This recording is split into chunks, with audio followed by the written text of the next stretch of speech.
देखिए ये जो है आज जाग्रफी में आप सबको जाग्रफी में मैं जो है महासागर की धाराएं के बारे में बताएंगे। जो महासागर है, महासागर में कौन सी धारा ठंडी, कौन सी धारा गर्म धारा है, मैं इसके बारे में आप सबको मैं विस्तार से वर्णन कर रहा हूं। देखिए ये जो मैं चित्र के माध्यम से कुछ बता दिया हूं, इससे पहले मैं थोड़ा सा ये बता रहा हूं आप सबको कि महासागरों में जल की एक निश्चित दिशा में प्रवाहित होने की गति को धाराएं कहते हैं। धारा किसे कहते हैं सबसे पहले मालूम होना चाहिए कि महासागर तो बता दिए, महासागर की धाराएं तो बता दिए, परंतु मान कोई पूछ ले धारा किसे कहते हैं तो यह बताइएगा कि महासागर में जल की एक निश्चित दिशा में, महासागरों में जल की एक निश्चित दिशा में प्रवाहित होने की गति को क्या कहते हैं, धाराएं कहते हैं। धाराओं की उत्पत्ति के लिए निम्नलिखित कारण हो सकते हैं। जो धारा है उसकी उत्पत्ति होने के लिए निम्नलिखित कारण हो सकते हैं। कई कारणों से जो धारा की उत्पत्ति हो सकती है। पहला कारण क्या है, वायुदाब एवं पवनों के कारण। ज्यादा वायुदाब और हवा होने के कारण जो है, पवन बहने के कारण भी धाराएं अपना मार्ग बदल सकती हैं। जैसे तेजी से हवा चलने लगे, पूरब तरफ चल रहा हो मान हवा, तो पानी बहाव पूरा तो हो जाएगा। जैसे पश्चिम तरफ हवा चलने लगेगा, पश्चिम तरफ बहाव हो जाएगा, उत्तर तरफ हो जाएगा। तो महासागरों में जहां जहां जल थे, जिस तरफ हवा चलने लगी थी उसी तरफ जो धाराएं बहने लगी थी। परंतु ये मायने रखता था कि जो धाराएं बह रही हैं, कौन सी धारा ठंडी धारा बह रही है, कौन सी धारा गर्म धारा बह रही है। ये परीक्षा में पूछता है कि कौन सी ठंडी धारा कौन सी गर्म धारा है, ये पूछता है। पृथ्वी का परिभ्रमण के कारण जो है धाराएं अपना परिमार्ग बदल सकती हैं, और वाष्पीकरण एवं वर्षा के कारण भी जो धाराएं अपना मार्ग बदल सकती हैं। तापमान में भिन्नता के कारण भी जो धाराएं अपना मार्ग बदल सकती हैं। और महाद्वीपों के आकार में परिवर्तन होने के कारण ही धाराएं क्या अपना मार्ग बदल करके किसी दूसरे मार्ग पर जा सकती हैं। अब देखिए उत्तरी अटलांटिक महासागर की धाराएं। उत्तरी अटलांटिक महासागर कहाँ है, यहाँ पर उत्तरी अटलांटिक महासागर ये है। उत्तरी अटलांटिक महासागर की धारा कैसी धारा है, ये हमने दिखाया, सब चित्र में दिखाए हैं। ये पूरा जो है ये उत्तरी अटलांटिक के बारे में पूरा मैंने बताया हो। तो उत्तरी अटलांटिक में क्या क्या आता है देखिए थोड़ा से। उत्तरी अटलांटिक महासागर में निम्नलिखित धाराएं बहती हैं। कौन कौन सी धाराएं बहती हैं देखिए सुनिएगा। सबसे पहले उत्तर विषुवत रेखी धारा। सबसे पहले जो है उत्तर विषुवत रेखी धारा होता है, उसमें देखिए कौन सी धारा बहती है। उत्तर विषुवत रेखी धारा में गर्भ धाराएं बहती है। कौन सी धारा बहती है, गर्भ धाराएं बहती है। आइए देखिए कैसे होता है। अटलांटिक महासागर में विषुवत रेखा के उत्तर में, अटलांटिक महासागर के विषुवत रेखा के उत्तर में उत्तर पूर्वी सन्मार्गों पौने के कारण जो यह पवनों के कारण यह गर्म जो है उष्ण जल धारा से प्रवाहित होकर के, गर्म जल धारा तो है ये जो यहाँ से आ रहा है, गर्म जल धारा तो आ रहा है, परंतु ये क्या हो रहा है यहाँ पर जल धारा से गर्म उष्ण जल धारा से प्रवाहित होकर के जो विषुवत रेखा को, गर्म जल को पूर्व से पश्चिम की ओर ढकेलती है। ये पूरब से क्या कर रहा है, पूरब से पश्चिम की ओर ढकेलने का काम कर रहा है, पूरब से पश्चिम को ले जाने का काम करता है। देखिए यहाँ पर ठंडी धाराएं हैं जो इस तरह जा रही ठंडी, जब इस तरह कुल गर्म धाराएं आएंगी। उसके बाद देखिए उत्तरी विषुवत रेखी धारा बताया हमने, गर्म धारा है। उसके बाद जो है गल्फ स्ट्रीम की धारा, ये कैसी धारा है, ये भी हमारी गर्म धारा है। गल्फ स्ट्रीम की धारा जो है गर्म धारा है। ये कैसी है देखिए, यह मैक्सिको की खाड़ी में उत्पन्न होने वाली, कहां पर जो गल्फ स्ट्रीम की धारा है यह जो है मैक्सिको की खाड़ी में उत्पन्न होने वाली गर्म धारा है। मैक्सिको की खाड़ी में उत्पन्न होता है और यह गर्म धारा है। इस धारा की खोज जो है 1513 ईस्वी में पोंसे डी लियोन ने की थी। उसके बाद आता है फ्लोरिडा की धारा। फ्लोरिडा की धारा भी हमारी जो गर्म धारा है, फ्लोरिडा की धारा में देखिए क्या क्या आता है।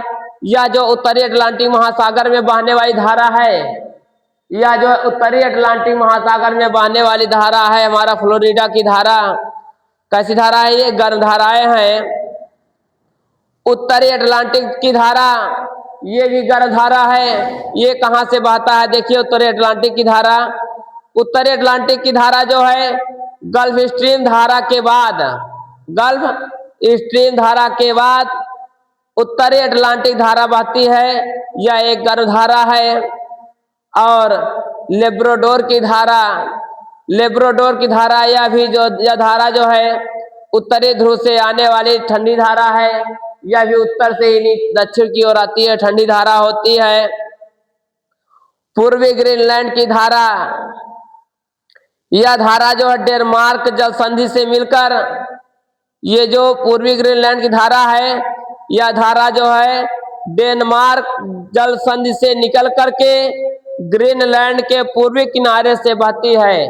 ग्रीनलैंड के पूर्वी किनारे से बहती है, इसीलिए इसे पूर्वी ग्रीनलैंड की धारा भी कहते हैं। इसीलिए इसे पूर्वी ग्रीनलैंड की धारा भी कहते हैं। ये है। अब कैसी धारा है ये ठंडी धारा है।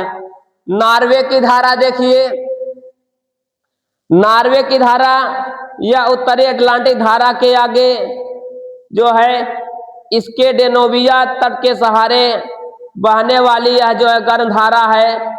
नॉर्वे की धारा जो है उत्तरी अटलांटिक महासागर में है। जो कैसी धारा है?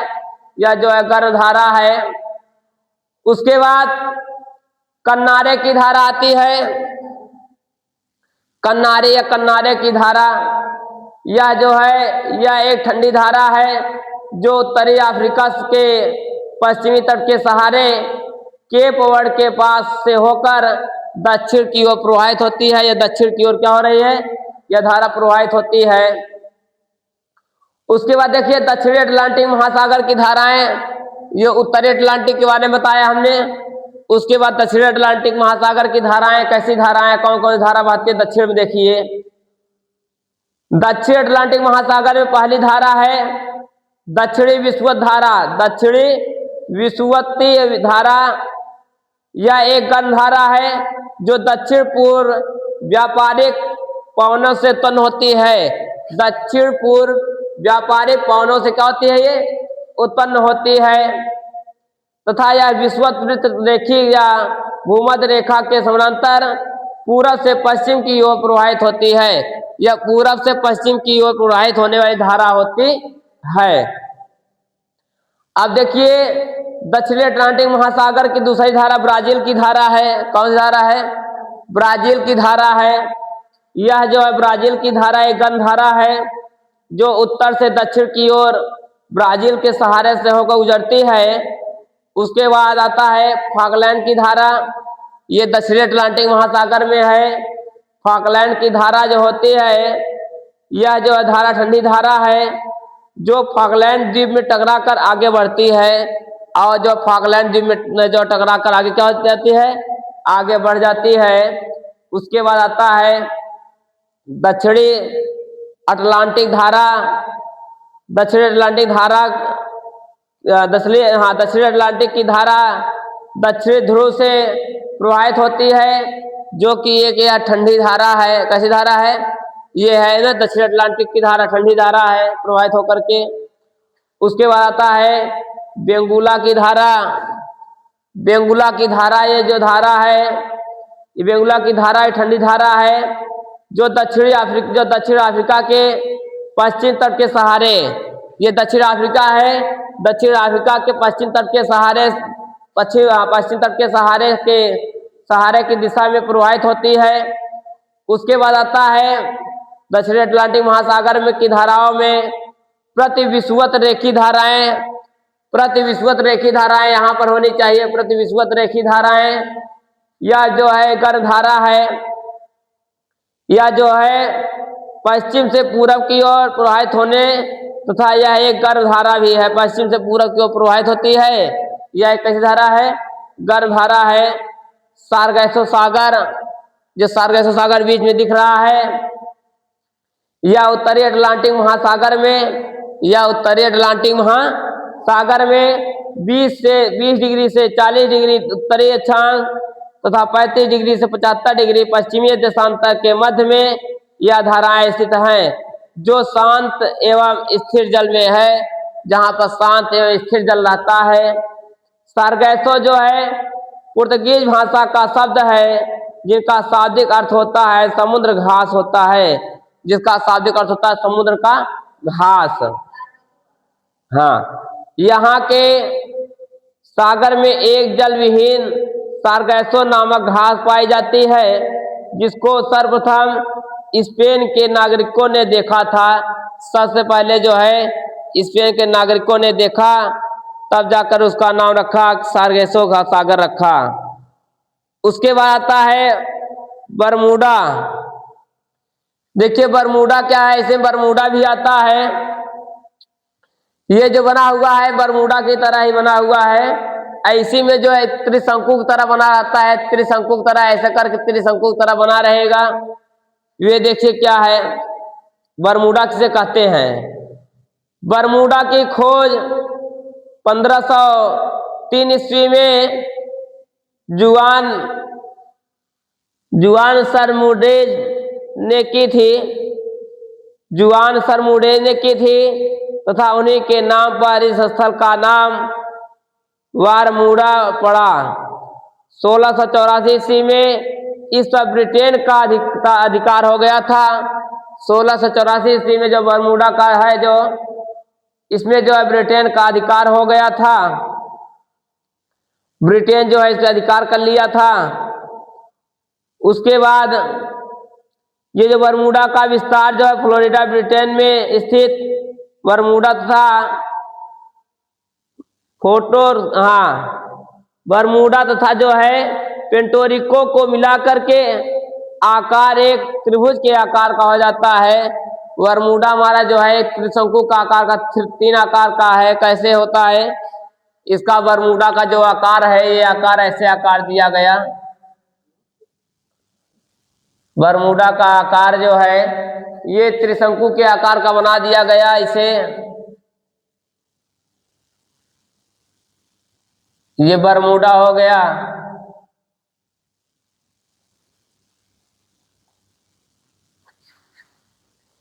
ये जो बरमूडा है इसी में देखिए पोर्टोरिको है, पोर्टोरिको। अब देखिए ये त्रिशंकु के आकार का है।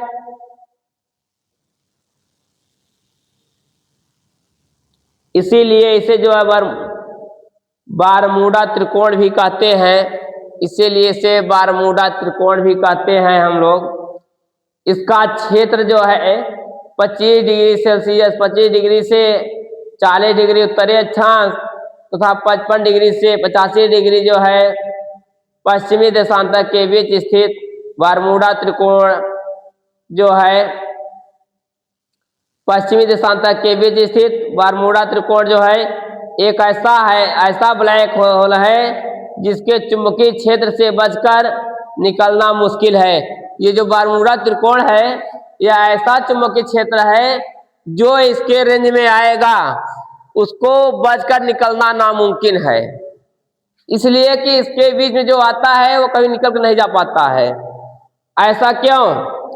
इसके ऊपर से जाने वाली हवाई जहाज या पानी से जाने वाली जहाजों हैं, इन क्षेत्रों में जाते ही जो है विलुप्त हो जाती हैं, जिसके रहस्य का पता आज तक नहीं चल पाया है।